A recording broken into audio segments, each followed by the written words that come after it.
un segundo, Roberto, porque quiero sumar también al doctor Aldo Abraham. Aldo tiene la generosidad también de atendernos y lo quiero sumar para que conversen también ustedes dos expertos en materia económica. Doctor Abraham, gracias por atendernos. Buenas tardes. Buenas tardes, un gusto estar con ustedes. ¿Cómo está, Roberto? Buenas tardes. Aldo, ¿cómo estás? ¿Cómo te va? Bien, bien. Bien, es un país, es cierto lo que decías hace un rato, que pareciera un país raro, ¿no?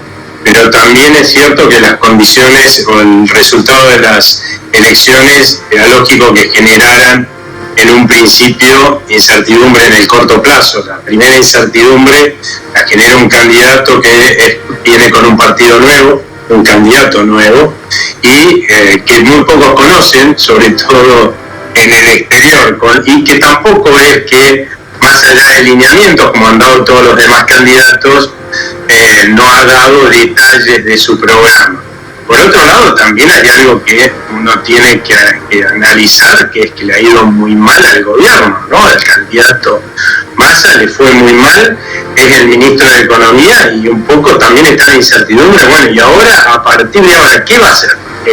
No es que mañana asume la oposición, hay que llegar al 10 de diciembre todavía, ¿no? Uh-huh. Y lo hemos desayunado temprano hoy a la mañana con que hay una suba del tipo de cambio de más del 22%, una fuerte suba de la tasa de interés, ¿no? Que parecería que, a mi juicio, esto ya estaba negociado previamente con el Fondo Monetario Internacional como una de las condiciones para aprobar la renegociación que se hizo con el organismo, y andás a ver qué otras cosas más se renegociaron o se negociaron que todavía no conocemos. Roberto, ¿qué te parece más disruptivo que puede provocar tanta inquietud en el mercado? Las condiciones estructurales de la Argentina, eso sin duda, pero ¿cuáles te parecen las iniciativas más disruptivas que emanan del riñón económico de Javier Milei que pueden provocar tanta inquietud si no en un liberal? Sí, primero un punto, lo de la tasa de interés, que no me parece un tema menor. Subir la tasa de interés en un momento donde hay huida del peso, no hay zanahoria de tasa de interés que te haga que la gente se vaya a quedar en el peso. Pero lo único que va a hacer es aumentar el déficit fiscal. Voy a tu pregunta, Pepe. Mira, yo lo he escuchado y Aldo sabe muy bien los debates que he tenido. No estoy en contra de la dolarización, pero sí hay que ser muy claro en este punto. Para dolarizar tenés que tener los elementos como para poder hacerlo. Y él ha sido muy contradictorio. En algún momento dijo, dolarizo el primer día que llego, tengo en el celular los datos porque me mandaron que me prestan los dólares para dolarizar, después que no, que lo van a hacer más adelante, que es un proceso más largo, después que iba a competencia de moneda, después volvió a que dolarizar. A ver, va acomodando el debate de acuerdo a como uno lo va acomodando a él en los discursos que son bastante inconsistentes por momentos. Una cosa es decir, voy a dolarizar. Ahora, cuando vos ves el caso de Ecuador, en Ecuador no había una deuda del Banco Central con los bancos que dependen de los depósitos, como en el caso de Argentina. Y los dólares para dolarizar estaban, o sea, para rescatar la base monetaria. Hoy no tenés los dólares para rescatar la base monetaria y no tenés con qué rescatar los pasivos del Banco Central. Entonces, ese es un elemento que cuando vos hablas con los empresarios terminan y te dicen, mira, la verdad que a mí no me convenció la explicación. Y lo he hablado con muchos de ellos y a nadie los convence. Y el otro tema es, yo te diría que quien lo conoce, vos Aldo lo conocés, yo lo conozco, es una persona muy intolerante. Entonces, dudás sobre su capacidad de negociación cuando llegue el momento, ¿no? Vamos a tener que negociar mucho ahí. Aldo, otro punto disruptivo es la presidencia del Banco Central. Esto es eliminar el Banco Central. ¿Es eso posible? Y eventualmente, si eso es posible, ¿por qué nunca nadie lo ha hecho? A ver, eso sería posible, pero no como inmediatamente de asumido el gobierno. Creo que eso es una de las cosas que Javier Milei se dio cuenta y por eso es que empezó a hablar de en inicio una salida bimonetaria, porque para poder ir a una dolarización lo primero que uno tiene que lograr es contar con los dólares necesarios para rescatar a un valor razonable todos los pasivos del Banco Central. O sea, cerrar el Banco Central implica pagar todos los pasivos que tiene el Banco Central y claramente, como dijo Roberto, hoy esos dólares no existen. ¿Podrían existir? Sí, se podrían armar fideicomisos afuera que implicaran poder hacer una suerte de pedido de préstamo de dólares contra activos, acciones de YPF, no sé, están pensando en armar un fideicomiso con todos los activos que tiene el Banco Central que valgan algo o nada, cambiar por ejemplo las letras intransferibles por bonos que valgan algo, pero todo este proceso hasta que se revaloricen además esos activos que hoy no valen nada, esa es la verdad, valen muy poco, lleva tiempo. Por eso es que se ha planteado salir a un esquema bimonetario con una mayor independencia del Banco Central, que de esa forma se le prohíba a ese Banco Central financiar al gobierno y bueno, y se dedique durante este periodo intermedio a tratar de fortalecer su situación, que hoy es la de un Banco Central absolutamente quebrado. Yo entiendo, yo no soy partidario de, digamos, acérrimo de la dolarización, pero tiendo a entender a los que lo son, porque si uno se pone a pensar que desde 1970 a esta parte, a nuestra moneda, ya han sacado 13 ceros, o sea que la moneda de un peso, hoy diría, si no han sacado esos ceros, 10 millones de pesos, tamaña estafa nos ha generado a todos los argentinos este Banco Central, ¿no? Y algunos tienden a proponer, ya porque no creen en la capacidad de los argentinos de manejar un Banco Central bien. Yo creo que se puede manejar bien, pero hay muchísimos que no. Dicen, bueno, saquemos este instrumento de estafa generalizada que han tenido los políticos, se lo saquemos de las manos, ¿no? Y eso implica cerrarlo. Roberto, todo esto que está pasando y que ves en las cotizaciones de las divisas y de la desconfianza que hay, va directamente a precio. ¿Nos vamos acercando a 2 dígitos de inflación mensual? Yo creo que julio va a dar algún número de 7 o arriba de 7, no sé si ustedes se están midiendo algo, pero por ahí va a estar, probablemente. Y agosto, a ver, julio lo vamos a conocer mañana, ¿no es cierto? Sí, mañana. Sí, mañana. Agosto, con la emisión que se hizo en el Banco Central, fin de julio, y a lo largo de este mes de agosto, más el aumento del tipo de cambio especial de ahora, yo no sé si no te va a estar pegando en el poste de los 2 dígitos mensuales, agosto, que lo vamos a acordar en septiembre.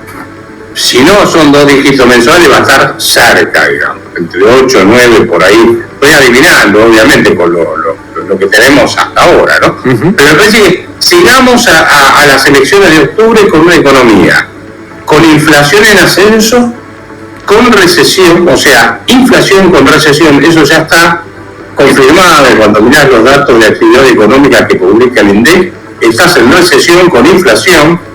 No hay tal licuación del gasto público como se cree. Cuando uno mira los datos del primer semestre, hasta el déficit financiero estuvo por arriba de la tasa de inflación promedio, comparando. Así que ni siquiera hay un control del tema de los gastos. Tenés un desmadre impresionante, además de todas las reformas estructurales que quedan por delante. Aldo, usted mencionó algo, abundemos un poco más sobre eso, porque tenemos que llegar a las elecciones generales y todavía falta para eso. Eventualmente tenemos que llegar para una segunda vuelta, si es que esa instancia política se produjera, y eso sería recién en noviembre, pero después tenemos que llegar a diciembre para entregar el poder a quien termine siendo el ganador de las elecciones. ¿Aguanta la economía así hasta entonces? Mira, esto va a depender de 2 factores. Uno de ellos es que los organismos internacionales, que en realidad son organismos políticos, ¿no? Entre ellos el Fondo Monetario, y expresan un poco la voluntad que ha tenido el mundo de apoyar, no a este gobierno, aclaremos, porque si hubiera sido por este gobierno no nos hubieran apoyado, porque no hay ninguna vocación de cambio de rumbo de este gobierno, pero sí apoyar a la Argentina para que lleguemos al 10 de diciembre sin un estallido. Era imposible que llegáramos al 10 de diciembre sin una crisis, que es lo que tenemos. Una crisis que va increciendo, pero no en los estallidos que hemos vivido en otros momentos. Yo creo que esa voluntad va a tender a afirmarse hacia adelante, porque una buena noticia que no se está viendo hoy, que creo que es importante en el mediano plazo, es que cerca del 60% de los argentinos han votado por un cambio de rumbo muy distinto al que veníamos, teniendo hasta ahora, y que nos ha llevado a este empobrecimiento permanente y a ir de crisis en crisis. Y 50% casi de los argentinos han votado porque ese cambio de rumbo sea drástico, o sea que hoy el apoyo político, el apoyo de la gente a un cambio de rumbo a partir del 10 de diciembre es fuertísimo. Es para mí algo que debería incentivar a que este apoyo, por un lado, de los organismos internacionales continúe, y que en algún momento los mercados también se den cuenta de que sin ese apoyo político todo lo demás que teníamos antes como expectativas eran sueños, ¿no? Pero ahora ha dejado de ser un sueño, sí, existen factores de incertidumbre, lo mencioné antes, pero esto ha dejado de ser un sueño para hoy tomar mucho más color de realidad, ¿no? Hay muchas preguntas todavía por contestar hacia adelante, pero la verdad es que hoy, desde un punto de vista de la factibilidad de ese escenario de cambio con reformas estructurales como las que mencionó Roberto hace un rato, tiene mucha más probabilidad de suceder que las que había la semana pasada. Es interesante lo que dice Aldo, porque he tenido oportunidad de... Sí, por supuesto, Roberto, claro. Con el aprecio que lo tenemos con Aldo, ¿no? Dudaría, no sería tan enfático, te voy a decir por qué. Año 2002, estábamos en una serie de economistas, y dijimos, son tal la masa de reformas estructurales que tiene la economía argentina que es imposible que podamos retroceder. Y fíjate cómo retrocedimos, ¿no es cierto? O sea, cómo se desarmó todo, privatización, el tema de las jubilaciones, etc. Y no nos olvidemos que Menem gana en el año 95, cuando ya la gente sabía que iba en una dirección determinada, y después terminó votando otra cosa durante décadas. Mi gran pregunta, Aldo, y esto es una duda que yo tengo, es que la gente está demandando, y después de haber vivido tantas elecciones, ¿no? ¿Está demandando un cambio o está reflejando un hartazgo muy grande? Pero no sabe muy bien qué quiere. ¿Se entiende lo que quiere decir? Bueno, pero ojo que claramente una de las cosas en las que fallamos todos los comunicadores en el año 2001, 2002 y 2003 es justamente en explicarle a la gente el diagnóstico correcto de por qué llegamos a la crisis 2001-2002. Eso fue una falla nuestra, yo asumo mi cuota de responsabilidad, y desde entonces la verdad es que hemos venido explicando y la gente ha tomado nuestro mensaje. Vos fuiste uno de los que también ha venido durante muchísimo tiempo, 20 años, venimos diciendo, ojo, que esto va a estallar porque no podemos seguir aumentando el gasto como lo estamos aumentando, porque nos va a empobrecer a todos, no se puede seguir emitiendo como se está emitiendo, porque la inflación también nos van a empobrecer a todos, hay que hacer reformas estructurales profundas, porque si no se hacen, este país no va a traer más inversiones y acá no va a haber más empleo, no va a haber más producción, vamos a tener cada vez peor bienestar económico. Y esa prédica, gracias a Dios, creo yo que en los últimos, 10 a 15 años que hemos venido haciendo, yo creo que ha calado profundo. Hoy la gente, sí es cierto, tiene hartazgo, pero podría tener una percepción, un diagnóstico absolutamente distinto. Pudieron haber votado a la izquierda, ¿sí? Pudieron haber votado a otros candidatos. Aquí me votaron a los candidatos que hoy están proponiendo más fuertemente este cambio, ¿sí? Podemos discutir si es mejor, cuál es mejor de los dos candidatos que han quedado con más posibilidades de llegar hoy al gobierno, ¿no es cierto? Pero que refleja la oposición, ¿no es cierto? Pero la realidad es que eso es lo que han votado, porque el mensaje de esos candidatos ha sido demasiado claro como para que alguien tenga alguna duda de lo que va a pasar el 10 de diciembre cuando suba y el 11 cuando estén gobernando. O sea, ¿hay hartazgo? Sí, pero hay un hartazgo que se está manifestando con un diagnóstico adecuado, cosa que también había por acordarte que en el 2001 fue el que se vayan todos, ¿no? Bueno, que justo que teníamos el canto anoche, el canto que teníamos anoche en la celebración de Javier Milei, durante 4 minutos fue ese y no otro que ese, Sí, pero bueno, es que está ese que se vayan todos, ese hartazgo con la dirigencia política que nos ha traído acá. Nosotros votamos esa dirigencia política, ¿no? Ojo, porque también hay que hacerse cargo de la parte que a cada uno de nosotros nos toca. Pero la realidad es que ese hartazgo, con un buen diagnóstico, puede llevarnos a emprender el rumbo adecuado para que alguna vez este país sea un país normal. Después, es cierto, va a haber que ver qué hace quien asuma, allá por el 10 de diciembre, para consolidar ese rumbo y que permanezca en el tiempo porque es exitoso, ¿no? Roberto, ¿ves alguna matriz de similitud en el pensamiento económico de las ideas de Javier Milei y de las que estuvo proponiendo Patricia Bullrich, como para ver si se puede articular algún tipo de acuerdo o entendimiento de cara a las elecciones generales? Yo creo que probablemente en el debate económico, ¿no? Haya algún tipo de similitudes. El tema es que no veo la opción de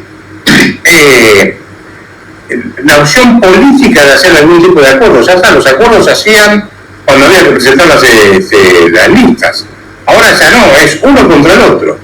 Y va a ser esa lucha, y lo sabemos, ojo, porque acá está todo muy finito, porque al oficialismo le fue horrible, pero tampoco que terminó tan lejos de los otros dos, Están a 2 puntos uno, a 1 punto el otro, y además ¿cuánto te queda? Te queda otro tercio o un pedacito más, de una parte, un 25% más te debe estar quedando por ahí dando vuelta, que no sabemos para dónde va a salir disparado. Entonces, yo no veo ahí ninguna posibilidad de acuerdo, salvo después del resultado electoral, si es que van los dos a una segunda vuelta, ¿no? Aldo, ¿le resulta sorpresivo que un ministro que tiene números tan catastróficos en materia económica pueda obtener los números que obtuvo anoche, que todavía lo mantienen, es cierto, segundo a nivel personal, pero tercero a nivel estructural del peronismo, con números de catástrofe, pero lo mantienen todavía competitivo? Bueno, una cosa que hay que ver, este es el peor resultado que ha tenido el peronismo en su historia, ¿no? Y además, este es el peor resultado que ha tenido Sergio Massa. Con lo cual, algo de eso hay, y es lo y además tengan en cuenta que era la alternativa a lo que se supone es el fantasma de la derecha, y yo creo que eso es lo que lo mantuvo competitivo, ¿no? Pero a partir de acá, lo que es relevante es que es bastante poco probable que Sergio Massa haga una gestión que permita mejorar sus números, así que yo creo que hay alta probabilidad de que lleguen ambos candidatos de la oposición a el balotaje. Obviamente, como dice Roberto, no esperemos que ahora se entren a echar flores, ¿no? Acá lo que hay que esperar hacia adelante es una campaña política en la cual todos van a estar peleando por los votos, de la misma forma que la gente, yo creo que lamentablemente la gente en la Argentina todavía, nosotros estamos aprendiendo a vivir en democracia. Nos llamó mucho la atención el tono de la interna de Juntos por el Cambio. En las internas en el mundo, la verdad es que los políticos se matan. Después se juntan y pechan todo para adelante con el candidato ganador. Acá lo que pasa es que estamos acostumbrados a que venga el dedo del caudillo o caudilla, a decidir quién es el que gana, el que va a ser candidato. Y eso pasaba en todos los partidos, ¿no? También en la oposición. Si estamos teniendo una interna es para permitirle a los ciudadanos que elijan al que consideran que es el mejor candidato. ¿Qué mejor que eso? Tenemos que aprender de esto. Y ahora, cuando veamos la puja electoral, que probablemente, como dijiste, podría hacer hasta noviembre, no nos rasguemos las vestiduras pensando que después de noviembre existe una guerra entre gente que a la larga, como bien marcaba Roberto, está pensando en un país más o menos para el mismo lado. Después se eliminarán las fricciones. Acá lo relevante es que todos entiendan que este país está mereciendo en algún momento tener un cambio de rumbo que lo vuelva a un país normal, ¿no? Y que nos dé perspectivas de progreso, y otros países que han hecho estas mismas reformas estructurales hace 50, 60 años, ya están disfrutando las miras. Ahí se van nuestros emprendedores, ahí se van nuestros chicos. Empecemos a ofrecerles esas mismas perspectivas acá en la Argentina para que se quede. Roberto, mientras tanto tiene que avanzarse sobre la ley de leyes, el presupuesto. Un presupuesto que debería, según manifiestan en una declaración bastante voluntarista del entorno de Sergio Massa, contener déficit cero. Si algo ha caracterizado los presupuestos en la Argentina es que se convierten en papel mojado en nada. ¿Cómo ves ese factor en medio de todo esto? Mira, para hacer un presupuesto lo primero que necesitas es tener una moneda en la cual hacer cálculo económico. Y no la tienen. Así que cualquier cosa que pongan en el papel va a ser no creíble. Porque vos para hacer un presupuesto, es decir, voy a gastar tanto en tal mes, y tenés que tener una unidad, un metro, ¿viste? Si vos tenés un metro que mide 100 centímetros, pero al otro día mide 80, después 75, después 60, no podés medir nada. No podés hacer un presupuesto. ¿Qué es un presupuesto? Estimar ingresos y decir dónde vas a gastar eso. Ahora, para eso necesitas una unidad de cuenta, algo para medir, que es el peso, y el peso no existe. Así que van a hacer algún dibujo, no sé cuándo lo van a... hasta cuándo el tiempo de aprobarlo, lo presentan en septiembre, si mal no recuerdo. Sí, exactamente, en septiembre. Así. Sí, y tendrán que hacer un presupuesto que después el próximo gobierno va a tener que arreglar. Así que olvídate, ningún presupuesto se cumple en la Argentina. Aldo, ¿hay por dónde recortar eventualmente para la próxima administración? Porque está claro que con un país que tiene más de 40% de pobreza, los programas de asistencia social no se pueden dejar caer. Y eso es un número enorme, pero no se puede dejar caer de momento. El mismo doctor Milei ha reconocido que esa parte va a tener que esperar un poco. Hay tiempos para ir administrando esos recortes. Pero ¿por dónde pueden pasar eventualmente los recortes? ¿Por dónde se pueden terminar con gastos superfluos, no pudiendo tocar lo estructural, tal vez lo más fuerte? Mira, yo lo que creo es que acá, más que andar recortando gasto que a la larga se va a tener que revisar, porque hay mucha gente que está recibiendo asistencia social que no debería estar recibiéndola, de la misma forma que quizás hay gente que debería recibirla y no la está recibiendo, justamente por esto del clientelismo político demagógico, ¿no? Pero sin lugar a dudas los primeros recortes van a venir por sacarle los subsidios a quienes no deberían tenerlo, aquellos que pueden pagar las tarifas de servicios públicos, sacárselos completamente. Hoy el mero pasar del tiempo con una inflación enorme, la verdad es que lo que termina haciendo es que yo siga recibiendo subsidios, más allá de los aumentos que en un momento dado me llegan. Bueno, por poco tiempo no estoy pagando lo que corresponde. Muy probablemente en el corto plazo van a tener que seguir achicando las transferencias a las provincias y también a lo que haga a las obras en infraestructura. Esos recortes suelen ser los que se hacen siempre en un inicio de tratar de acomodar los gastos a lo que son los ingresos. Ahora bien, eso no puede ser lo que haga al ajuste fiscal en el largo plazo. Los argentinos hemos dejado que los políticos construyan un Estado que les sirve a la política y se sirve de los ciudadanos. Bueno, en el tiempo hay que aprovechar el tiempo que se logre con estos recortes que no son los mejores, ¿no? La obra pública claramente no debería ser un factor donde se recorte, con el tiempo que se gane con todos estos recortes y más alguna licuación de gasto que va a haber, porque la inflación va a seguir siendo por lo menos hasta mediados del año que viene muy alta. Bueno, con todo eso se gana tiempo como para hacer los ajustes donde hay que hacerlo, ¿no? Empezar a tener un Estado que sea eficiente y que se ocupe de hacer las cosas que manda la Constitución que tiene que hacer, que es para lo que hemos votado esos señores que dan el gobierno y que son justamente las que no hacen, ¿no? Después quieren manejar empresas y qué sé yo, cuando han sido unos absolutos incapaces en manejar aquello que la gente con su voto le dio a manejar. ¿Roberto? Sí, no, mira, a ver, cuando hablamos de gasto público tengamos presente que el gasto público consolidado, sumando nación, provincias y municipios, el nivel de gasto público hay que pedir los 3 niveles, porque ahí sale la plata para arrancar los 3 niveles, es de 43 puntos Producto Bruto, el último dato que disponemos es el 2021, porque no es tan fácil. Ahora, de esos 43 puntos, 24 los tiene la nación, 15 las provincias y 3,4 los municipios. De manera que el presidente maneja solamente una parte del gasto. ¿Entiende lo que digo? O sea, tratado de bajar 15 puntos de Producto Bruto. No sé, bajás 15 puntos, te vas a quedar con 9 puntos de Producto Bruto. Después, una parte importante son las jubilaciones. Entonces, acá el trabajo, por eso yo decía antes, se requiere de mucho poder político para coordinar con las provincias y lograr una baja del gasto en todos los niveles de la nación, o de los 3 niveles de gobierno.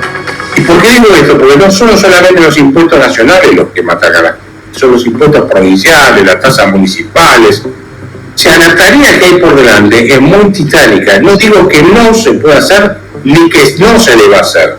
Lo que digo es, no vender el logro de llego yo y arreglo todo al otro día. Esto requiere de un trabajo y de una explicación que tenemos que hacer los economistas, que es muy importante que la gente entienda que los países no resuelven sus problemas, en particular como la de la Argentina, en una administración. Requiere de varios gobiernos y de continuidad a lo largo de varios periodos. La verdad es que es un lujo poder conversar con los dos y este nivel de intercambio de dos profesionales de la economía. Estoy bastante cedido en el tiempo y necesito de ustedes una respuesta corta para una pregunta común.